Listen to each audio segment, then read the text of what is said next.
I used to believe that everyone should keep up to date with whatever's going on in the world. In fact, I was very dismissive of people who didn't. I didn't think that burying our head in the sands was a good thing to do at all. I thought it was an ignorant thing to do. Um, but things in the UK, well, things in the world generally are becoming more and more complicated. But in the UK, things are getting messier and messier by the day. Every single day, there is some new weird and wonderful thing being announced, or we're discovering that this charity or that organization are now doing this or doing that.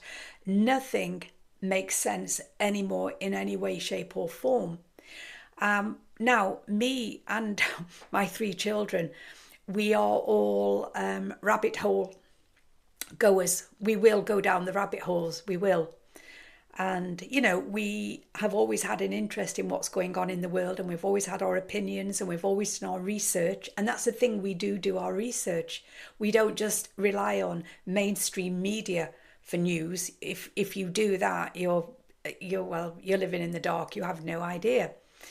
But even I have come to the conclusion now that it's gotten so out of hand that there is literally I can't see what we can do. There are so many agendas. There are like a zillion agendas, and everybody's pushing their agenda, and a lot of people are not being upfront about what their agendas are really about. And it's so convoluted that you can't see the wood for the trees. Nothing makes sense anymore.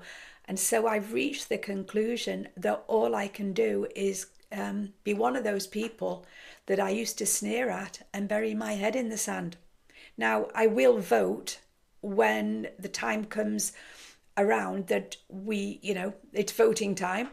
I will vote, and I will, in my own way, support that which I believe in. And I'm not going to get into my politics here. I don't need to do that. We all have our own different views and opinions. All I'm saying is that it's at the age of 68, the world is more complicated and it's than I've ever known it in my entire lifetime. There were problems, especially during the 70s and the 80s. But this is pretty bad stuff. And that might sound really negative. Well, I suppose it is. It is negative because it is pretty bad stuff. Now, on the other hand, where I live, our lives are kind of ticking along as normal. Okay, yes, we've been hit by all the same economic stuff that everyone else has, prices, etc., and long waiting lists on the NHS, all of that stuff. But in terms of the social turmoil that is going on, I live in North Wales in the UK, and up to this point, our lives are faring a lot better, our everyday lives are faring a lot better than some of those who are living in England. But I am not saying that it won't end up coming to our doorstep. I'm not complacent about that. I'm really not complacent. I am taking nothing for granted. But I'm just saying, at the age of 68, looking out at the world, it's like, wow. And I can't see any lights at the end of any tunnels. I can't see how it's all going to end up. I literally can't see it. So I'm sure there are other people out there who feel the same way that I do. So burying our head in the sand seems to be the only answer right now because,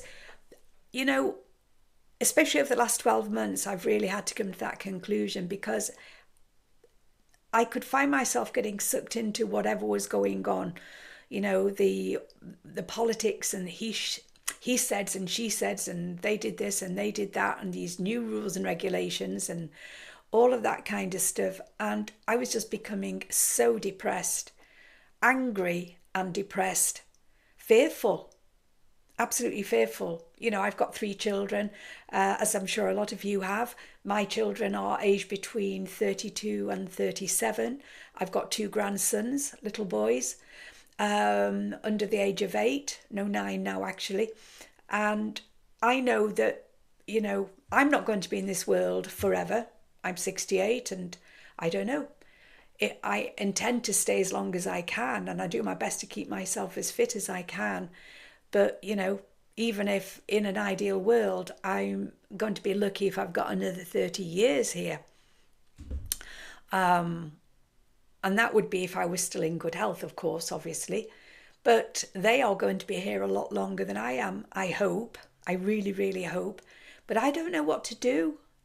I don't know what I can do to make the world any different for them, because it doesn't matter what we do. We can sign petitions, we can march in the streets, we can join in causes, but the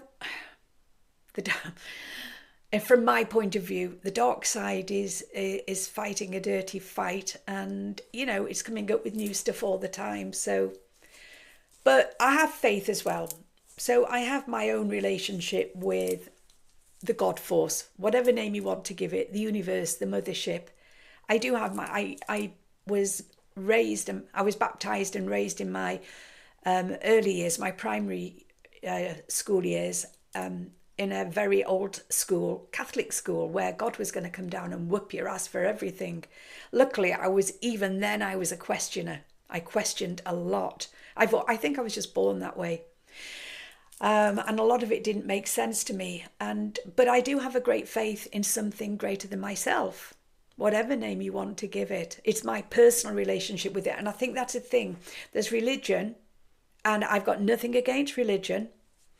Or there is the relationship that we personally develop with God, the universe, etc.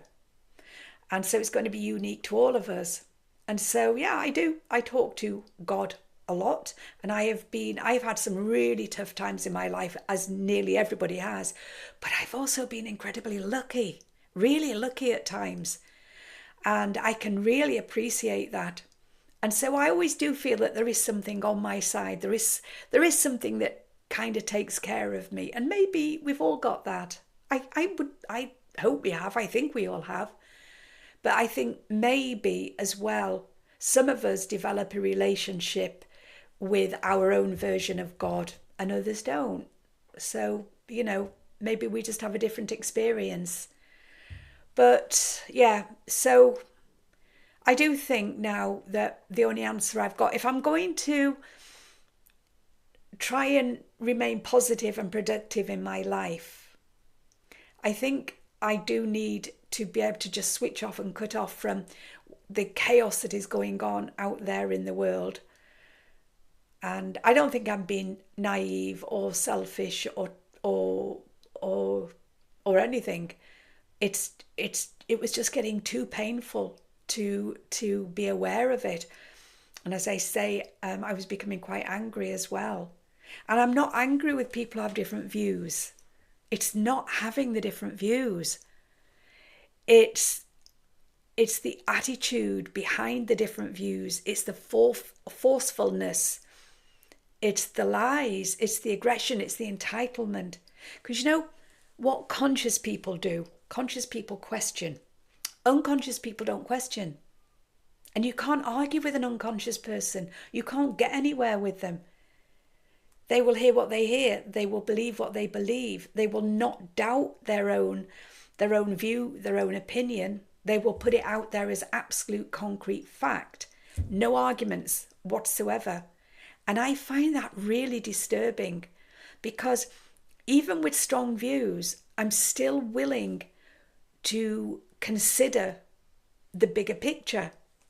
I would love to understand what is motivating some of the people I don't understand right now in this world. I literally don't get them. I don't get your point of view. I don't get what you're saying. I would love to. But you can't get those explanations. You get an argument. You'll get a backlash. You'll get a lot of emotional stuff, which has got nothing to do with, facts and figures, information. It's an emotional opinion as opposed to something that has been researched and where you can say, okay, I still don't agree with this and that, but I actually can see where you're coming from. And that's what I really want to be able to do. But it's not possible. It's not possible in this world. And so that's another reason why in the end, you have to say, look, I want to keep creating in this world. I want to keep bringing something positive and productive in this world. I want to leave something behind of some worth. And I want to still get as much out of this life as I can for myself. And so I can't get sucked into that chaos. I shall wait until an opportunity presents itself where maybe I need to get involved. Maybe it's there in front of me. And it's the right thing to do would be to get involved. But until then, I think I'm going to agree with my partner, who I disagreed with for a long time over, well, there's nothing I can do about any of it, so why should I, get upset about it, or why should I involve myself? And I used to get cross with him over that. But now I'm starting to kind of see that point of view. We've kind of met more in the middle. He's come up and I've come down, if you want, for want of a better description. We've met more in the middle. And so I don't know what you all think out there. How are you, the older generation, how are we coping with this? What are your views? What are your thoughts? What are your opinions on it? I would love to hear that. And we're not going to agree, are we? And what I do know to be true is if we human souls, we get along with each other on a superficial basis, actually we do really well. So I'm part of the motorbiking fraternity, my partner and I. And so we know by association a lot of people. I wouldn't say they're friends. I've got friends within it. But there's so much of the conversation that goes on that really has nothing to do, with, the deeper things in life. And actually, that's okay, because most human souls are actually quite nice people until we start poking the bear. So therefore, discussing religion and politics and all that sort of stuff is a real no-no. It's a real no-no. You can ask people about their family, about their health, enjoy some ride outs together, go and have some food together without getting into anything too risky or too challenging. And that at one time I would have thought that was really superficial, but you know what? Now I understand the value in it. So we can get along with each other without getting into conflict with each other. So, and there are a lot of really nice people. If you look online, if you listen to what's going on online, you will think that the world is full of really bad people, because that's the impression that it gives, or angry people or unreasonable people. But in everyday life, people are nice. Do you know what I mean? When we go out, we get chatting with people. Just ordinary people we will never see again probably, but you chat, and you chat easily. And that is really lovely. And that's what gives you hope. That's what gives me hope anyway. So, yeah. I worry for the younger generation, but they're cut from a very different cloth to us anyway, aren't they? So maybe it is different for them. I don't know. Their response to it, how they handle it. Yeah. But anyway, so if you want to share your own views, your own experiences, please do so. And this is a new channel for me. This is only the second video I've made on it. And it may be that nobody has any interest in it whatsoever, because there are literally millions and millions of videos being uploaded to YouTube every single day. Millions. So this may never see the light of day, but if it does and you're interested, then please check in again. Anyway, been nice talking with you. Bye.